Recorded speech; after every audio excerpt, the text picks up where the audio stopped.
हाँ जी, अध्याय 1 और श्लोक नंबर 1.21 पर हम पहुँच चुके हैं। यहाँ तक दोनों टीम्स है, दोनों सेनाएँ हैं जो रणभूमि में पहुँच गई हैं, ठीक है?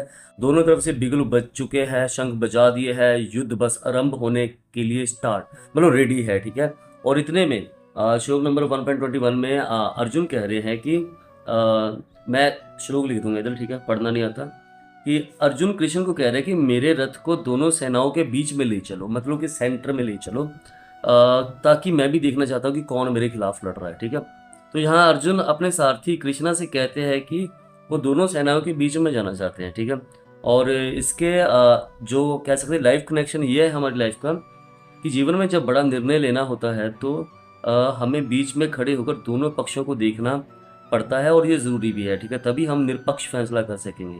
और श्लोक नंबर 1.22 में कहते हैं कि मैं देखना चाहता हूँ कि इस युद्ध में किन किन लोगों से मुझे लड़ना पड़ेगा, ये अर्जुन बोल रहा है, ठीक है?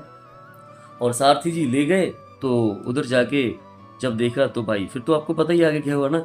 यहाँ अर्जुन बस एनिमीज नहीं देखना चाहता था, यहाँ वो सिर्फ दुश्मनों को देखना चाहता, वह देखना चाहता था कि कौन कौन सामने खड़ा है, कौन मेरे अपने जिनको मैं अपने समझता था, जिनके मोह के बंधन में बंधा हुआ था, कि आज मेरे खिलाफ कौन कौन खड़ा है और किन के लिए मेरे को लड़ना पड़ेगा, मेरे को उन पर प्रहार करना पड़ेगा, ठीक है? हाँ जी, आगे श्लोक नंबर 1.23 में अर्जुन कहते हैं कि मैं उन लोगों को भी देखना चाहता हूँ जो दुर्योधन की खुशी के लिए यहाँ युद्ध लड़ने आए, कि उनको पता है कि सही पक्ष कौन सा है, ठीक है?